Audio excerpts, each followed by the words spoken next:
10 years ago, my coworker Dave and I both started at the same company making the same salary, $52,000 a year, both 25 years old, both starting our careers.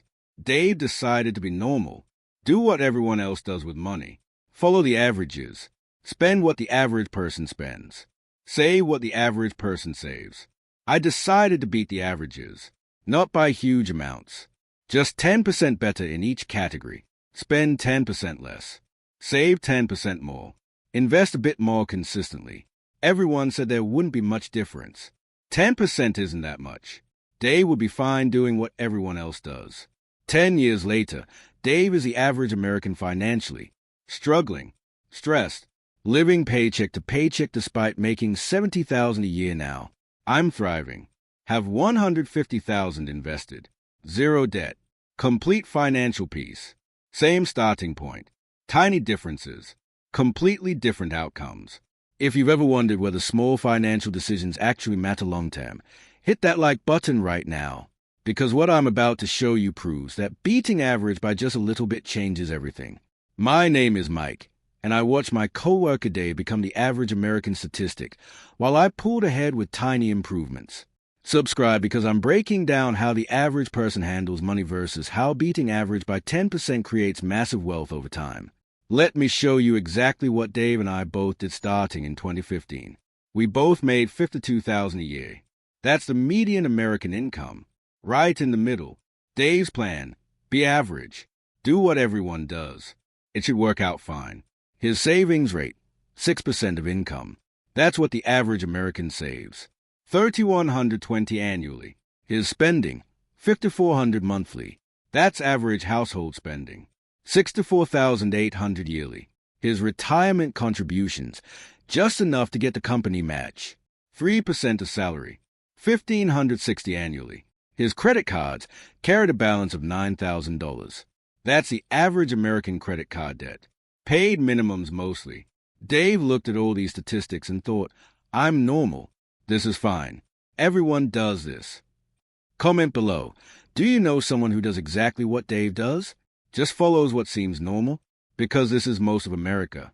My plan in 2015, beat every average by 10%. My savings rate, not 6%. 7%. An extra 1% doesn't sound like much, but it's 16% more savings. My spending, not $5,400 monthly, $4,860. 10% less. Still comfortable, just more intentional. My retirement contributions, not 3%, 6%. Double the minimum. Still not aggressive, just better than average. My credit cards, paid in full every month. Zero balance. Zero interest paid. Everyone said I was being too strict.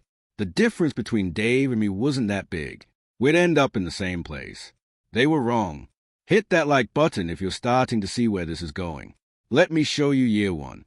2015, both making $52,000. Dave's year one. Saved 6%, $3,120. Put 3% in 401k, $1,560. Spent $5,400 monthly, $64,800 yearly. Credit card balance, $9,000 at 20% interest. Paid $1,800 in interest alone. Net worth end of year one, about $4,800. Saved money minus credit card interest paid. Stress level, medium, always a little tight. Checking account before buying things. My year one. Saved 7%, $3,640. $520 more than Dave. Put 6% in 401k, $3,120. Double Dave's amount. Spent $4,860 monthly, $58,320 yearly. $6,400 less than Dave. Credit card balance, zero. Paid in full monthly, zero interest paid. Net worth end of year one, $6,760. 39% more than Dave from tiny differences. Stress level, low. Comfortable. Never worried about bills. Drop a comment. Would you rather be Dave or me after year one? The gap is already forming. Let me fast forward through years 2 through 5. The differences compound. Dave years 2 through 5. Kept saving 6% as his salary slowly increased. Kept spending at average levels. $5,400 became $5,800 as lifestyle inflation kicked in. Credit card balance stayed around 9,000. Paid it down a bit. Charged it back up. Never got to zero. Every unexpected expense went on credit cards. Car repair, medical bill, always adding to the balance. Retirement account growing slowly. Company match helping, but only 3% contributions. By end of year 5, making 60,000 now. Small raises each year. Net worth, about 38,000. Retirement account plus savings minus credit card debt still hanging around. Still living paycheck to paycheck. Always feels tight. Can't build momentum. My years 2 through 5. Kept saving 7% as salary increased. Kept spending 10% below average. 4860 became 5180. Still below Dave. Credit cards, still zero balance. Still paid in full monthly. Emergency fund, fully funded. 6 months expenses. Never touched. Retirement, still contributing 6%. Let it compound. By end of year 5, also making 60,000. Net worth, 73,000. Almost double Dave's 38,000. Living comfortably. Zero stress. Building momentum. The 10% differences in each category created a 47% gap in outcomes. Smash that like button if you're seeing how tiny improvements compound. Years 6 through 10. The gap explodes. Dave's trajectory. Got married. Combined income now 140,000 household. He makes 70,000. Wife makes 70,000. Should be comfortable, right? Wrong. Started spending like a household making 140. Bought bigger house. Nicer cars. Lifestyle inflation hit hard. Household spending 9 to 600 monthly. That's average for their income level. 115,000 yearly. Household savings rate still 6%. 8 to 400 annually. Credit card debt grew to 14,000. 2 incomes. More spending. More debt. Retirement savings up to 68,000 by year 10. 10 years of 3% contributions plus company match plus market growth. Net worth year 10, about 92,000. Close to the average American household net worth. Take home after taxes, about 90,000 yearly. Spending 9 to 600 monthly. 115 yearly. Living above their means. Using credit cards to bridge gap.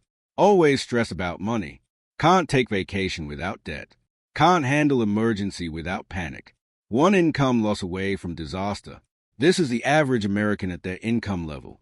Following all the statistics exactly. My trajectory. Also got married. Combined income also 140. I make 70. Wife makes 70. But we kept our below average spending. Just increase it proportionally. Household spending 8 to 640 monthly. 10% below average. 103,960 yearly. Household savings rate 7%. 9,800 yearly. 1,400 more than Dave. Credit card debt still zero. Still paid in full monthly. Retirement savings 125,000 by year 10. 10 years of 6% contributions from both of us. Net worth year 10, 152,000. 65% more than Dave. Take home after taxes, 90,000 yearly. Spending 8 to 640 monthly. 104 yearly. Living slightly below our means.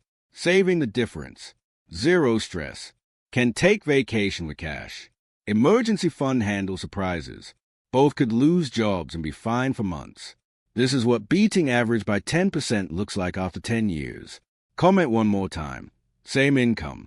10% better decisions. Who's winning? Dave or me? Let me show you what this means for their futures. Dave at 35. Net worth 9 to 2,000. Credit card debt 14,000. Monthly expenses 9 to 600. Savings rate 6%. Can he retire early? No. On track to work till 6 to 7. Can he handle job loss? No. Would panic immediately. Can he take risks? No.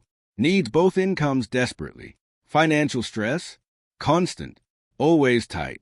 Always worried. This is average. This is what following the statistics gets you. Me at 35. Net worth 152,000. Credit card debt 0. Monthly expenses 8 to 640. Savings rate 7%. Can I retire early? Potentially. On track to retire at 55 if I want. Can I handle job loss? Yes. 6 months emergency fund plus investments. Can I take risks? Yes. Could start business. Change careers. Move. Financial stress? Zero. Sleep great. Never worried. This is what 10% better gets you. Financial freedom. Subscribe right now because this is a secret nobody tells you about building wealth. Here's what really bothers me about Dave's situation. His doing everything normal, following all the averages, being responsible by society's standards, and is struggling, despite making 140 household, despite both having good jobs, despite doing what everyone says to do. The average American financial statistics aren't a plan for success. They are a documentation of failure. 6% savings rate, not enough. 9,000 credit card debt, destroying wealth, spending everything you make, recipe for stress. 3% retirement contributions, won't be enough to retire. Dave followed these averages exactly, and is proving they don't work. Meanwhile, I beat each average by just 10%. Not radical changes, not extreme frugality, just slightly better than normal in every category. And I'm thriving. The difference isn't luck, isn't talent, isn't some secret knowledge. It's simple math, compounded over time. Small improvements in multiple areas create massive advantages. Here's what you should do if you want to be average like I did. Step 1. Save 7% instead of 6%. 1% difference. Huge impact over time. Step 2. Spend 10% less than average. Still live well. Just be intentional. Cut the waste. Step 3. Contribute 6% to retirement instead of 3%. Still not aggressive, but double the minimum. Step 4. Pay credit cards in full monthly. 0 exceptions. 0 interest paid. Step 5. Build 6-month emergency fund. Protects everything. Prevents debt cycles. These aren't radical steps. You don't need to live in a van. Don't need to eat ramen every meal. Don't need to sacrifice everything. Just be 10% better than average in each area. Dave proves average doesn't work. I prove slightly better than average creates wealth. Comment one final time. Could you save 1% more? Spend 10% less? It's not hard, just intentional. Bottom line, my coworker Dave followed the average American financial statistics exactly for 10 years. His now average, $92,000 net worth, $14,000 credit card debt, living paycheck to paycheck on 140 income. I beat the averages by 10% in each category for 10 years. I have $152,000 net worth, 0 debt, complete financial freedom, same starting salary, same current income, tiny differences in decisions, massive difference in outcomes. The average American statistics aren't goals. They are warnings. 6% savings? Not enough. 9,000 credit card debt? Wealth destroyer. 3% retirement? Won't work. Beat these averages by just 10% and you'll be thriving while everyone else struggles. Dave thought being average was safe. It's not. It's a slow path to financial stress. I prove being slightly above average is easy and creates wealth. You don't need to be perfect. Don't need to be extreme. Just need to be 10% better than average. That's the whole strategy. Simple, achievable, powerful. Dave is average. He's struggling. I'm 10% better. I'm thriving. Choose 10% better. Every single time.